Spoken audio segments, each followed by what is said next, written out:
জয় মা, জয় মা, জয় মা। নমস্কার, আমি শ্রী শ্রী তান্ত্রিক ভার্গবানন্দ তীর্থনাথ মহারাজ। আশা করি মা আদ্যাশক্তি মহামায়ের কৃপায় সকলে ভালো আছে। আমার ইউটিউব চ্যানেলে সকলকে স্বাগতম এবং আমার ফেসবুক পেজে সকলকে স্বাগতম। আমার চ্যানেলে বহু প্রকার বিদ্যা আমি আপলোড করেছি। বশীকরণ, উচ্চাটন, মারণ, নির্দেশন, স্তম্ভন, সম্মোহন এবং অতি গুচ্ছ বিষয়ে আমি আলোচনা করেছি। পরবর্তীতে আমি আরও অতি গুচ্ছ এবং অতি দুর্লভ বিষয়ে আপনাদের সান্নিধ্যে আমি আলোচনা করব। আজকে আপনাদের সান্নিধ্যে একটি বিশেষ বিদ্যা নিয়ে হাজির হয়েছি। সকলে ভিডিওটি প্রথম থেকে শেষ পর্যন্ত দেখতে থাকুন, তাহলে সম্পূর্ণ বুঝতে পারবেন। আজকে যে বিষয়ে আলোচনা করব সেটি হলো বিচ্ছেদ। বিচ্ছেদ বজ্র স্বামী স্ত্রীর চিরতরের শত্রুতা করার কুফুরে। হ্যাঁ, এটি মারাত্মক একটি কর্ম। এই কর্মের দ্বারা অবৈধ সম্পর্ক সারা জীবনের জন্য বিচ্ছিন্ন করতে পারবে। একটি সংসার বাঁচানোর জন্য, একটি সমাজ বাঁচানোর জন্য, একটি নারী বা একটি পুরুষের জীবন বাঁচানোর জন্য এই বিচ্ছেদ ক্রিয়াটি আপনি করতে পারেন। আমি করজোরে অনুরোধ করছি সকলের কাছে, এই বিদ্যা দিয়ে বা আপনারা কখনোই কারোর বিচ্ছেদ কাজ করবেন না। একটি বৈধ সম্পর্ক কখনো ভাঙার চেষ্টা করবেন না। যখন দেখবেন যে একটি বৈধ সম্পর্ক ভেঙে একটি সংসার বাঁচাতে পারছেন, তখন আপনি এই বিদ্যাটি প্রয়োগ করতে পারেন। স্বামী স্ত্রীর ভিতরে একটি থার্ড পার্সন ব্যক্তির কারণে স্বামী স্ত্রীর সংসার, দীর্ঘদিনের সংসার ভেঙে যাচ্ছে, তখন আপনি এদের বিচ্ছেদ আপনি করতে পারেন। ছোট ছোট বাচ্চা, তাদের বিবাহের বয়স হয়নি, তারা সম্পর্কে আবদ্ধ হয়ে বিবাহের প্রণয়ে আবদ্ধ হতে যাচ্ছে, সেই ক্ষেত্রে আপনি বিচ্ছেদ করতে পারেন। কিন্তু একটি স্বামী স্ত্রীর সংসার আপনি ভাঙতে পারেন না, একটি বৈধ সম্পর্ক আপনি ভাঙতে পারেন না। বিশেষ প্রয়োজনে আপনি করবেন। যাই হোক, আমি বিদ্যা প্রসঙ্গে চলে যাই। সর্বপ্রথম আপনাকে কি করতে হবে, আমি একটি মন্ত্র দিচ্ছি, সকলে ফলো করুন। বজ্র পড়ুক, প্রেম পড়ুক, কলহ কন্দল, অমুক অমুক হোক আজ শয়তানি হলাহল, মুখ না দেখুক, জান না হোক, যমরাজের টানে বিচ্ছেদ হয় এখনো ইবলিসের গানে। এ হচ্ছে মন্ত্র, যেখানে অমুক এবং অমুক, এখানে অমুকের কন্যা অমুক এবং অমুকের পুত্র অমুক, এটি বলতে হবে। মেয়ের নামের আগে মেয়ের নাম মেয়ের মায়ের নাম বলবেন, বলবেন অমুকের কন্যা অমুক। ছেলের নামের আগে ছেলের বাপের নাম বলবেন, অমুকের পুত্র অমুক। এ হচ্ছে ব্যাপার। তো এই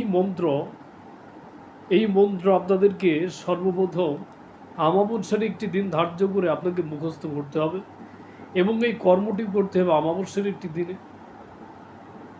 তো কী করবেন, সামনে একটি ভাঙা কাঁচের টুকরা নেবেন এবং আপনার বাড়িতেই কর্ম করবেন না, ফাঁকা একটি ময়দানে যাবেন বা আপনি ছাদের উপরে যেতে পারেন বা শ্মশান প্রাঙ্গণে যেতে পারেন। সেখানে যে দিনে বা রাত্রিবেলায় যে কোনো একটি সময় নির্জন একটি স্থানে একাকিত্বভাবে এই মন্ত্রটি আপনাকে মুখস্থ করতে হবে সর্বপ্রথম। তারপর কি করতে হবে আপনাকে, যখন আপনি এই বিদ্যাটি প্রয়োগ করবেন, তখন আপনাকে গুরুমন্ত্র জপ করতে হবে, ইষ্ট স্মরণ করতে হবে। এক কথায় গুরু কর্ম সমর্পণ করে শুদ্ধ বস্ত্র পরিধান করে পরিষ্কার পরিচ্ছন্ন সেদিন মাছ, মাংস, ডিম, পেঁয়াজ, রসুন, মসুর ডাল, আমিষ জাতীয় সর্বখাদ্য বর্জন করে আপনাকে এই কর্ম করতে হবে। এই কর্ম কোথায় যে করবেন, শ্মশান প্রাঙ্গণ বা নির্জন একটি স্থানে করবেন। এবার কি করবেন, গুরু বলছে একটি তেঁতুল নিতে হবে এবং একটি গ্লাসে জল নিতে হবে এবং এক মুঠো লবণ নিতে হবে এবং এই তিনটে বস্তু সামনে রাখলেন। এক মুঠো লবণ নিলেন, একটি তেঁতুল নিলেন, আর একটি পাত্রে একটি মাটির গ্লাসে সামনে জল রাখলেন। এবার কি করবেন, একটি আয়না নিয়ে আসবেন। সেই আয়নায় ছেলে এবং মেয়ের নাম লিখবেন কি দিয়ে লিখবেন? কাজল দিয়ে। যেই কাজল চোখে ব্যবহার করা হয় সেই কাজল দিয়ে আয়নার দুই পাশে ছেলে এবং মেয়ের নাম লিখবেন এবং আয়নার নিচে ছেলে এবং মেয়ের ছবি রাখবেন। দুই সাইডে দুইখানা ছবি রাখবেন, ছেলের নামের জায়গায় ছেলের ছবি, মেয়ের নামের জায়গায় মেয়ের ছবি। এইবার কি করতে হবে? এই যে মন্ত্র, এই মন্ত্র 108 বার জপ করতে হবে।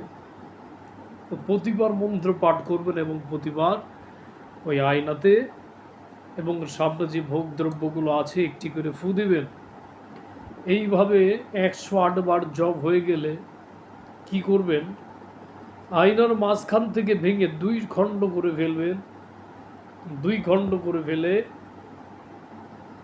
একটির সাথে যেখানে ছেলের নাম লেখা আছে সেই ছেলের নাম যেই কাজে লেখা আছে সেই কাজে ছেলের ছবি পেঁচাবেন, পেঁচিয়ে কালো সুতা দিয়ে পেঁচাবেন। যেখানে মেয়ের নাম লেখা আছে সেখানে মেয়ের ছবি নিয়ে মেয়ের ছবিখানা পেঁচাবেন কালো সুতা দিয়ে পেঁচিয়ে 2টা ময়লা ডাস্টবিনে 2খানে ফেলবেন। যদি ডাস্টবিনে না ফেলেন সেক্ষেত্রে একটি নদীর এপারে একটা পুঁতলেন, ওই পারে আরেকটা পুঁতলেন, বা যে কোনো একটা ময়লা ডাস্টবিনে আপনি এটি ফেলবেন। কর্ম শেষ হয়ে গেল। এই কর্মে যদি সঠিকভাবে আপনি প্রয়োগ করতে পারেন তো কর্ম করার 72 ঘন্টার মধ্যে যাদের ভিতর কর্ম করলেন তাদের ভিতর একটা দ্বন্দ্ব সৃষ্টি হবে, একজন আরেকজনের সাথে শত্রুতা সৃষ্টি হবে, কথা কাটাকাটি শুরু হবে, ঝামেলা শুরু হবে। তারপর আস্তে আস্তে সাপ এবং বেজির মতো চিরশত্রুতা সৃষ্টি হবে। যেই বস্তুগুলো কর্ম করা হলো সেই বস্তুগুলোর এবং যে কর্ম করা হলো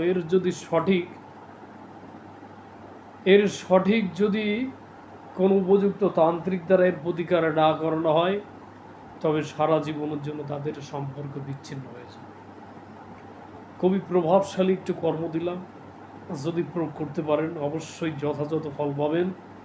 এই ধরনের সমস্যা যারা পড়ে আছেন নির্দ্বিধায় আমার সাথে যোগাযোগ করতে পারেন। দেশ বিদেশ থেকে যে কোনো জায়গা থেকে বা যে কোনো দেশ থেকে আমার সাথে যোগাযোগ করতে পারেন। আমার কন্ট্যাক্ট নাম্বার দেওয়া আছে 01812007888 আমার কন্ট্যাক্ট নাম্বার। হোয়াটসঅ্যাপে SMS করতে পারেন, হোয়াটসঅ্যাপ, ইমো এবং পার্সোনাল নাম্বার এইটা। আপনারা যে কোনো সমস্যার জন্য আমার সাথে যোগাযোগ করতে পারেন। যদি আমি ফ্রি থাকি অবশ্যই আপনাদের ফোনটি রিসিভ করে আপনাদের কথা শোনা হবে এবং মা আদ্যাশক্তি মহামারীর কৃপা থাকলে অবশ্যই আপনাদের সমস্যার সমাধান হবে। জয় মা তারা, জয় গুরু বামদেব, জয় মা।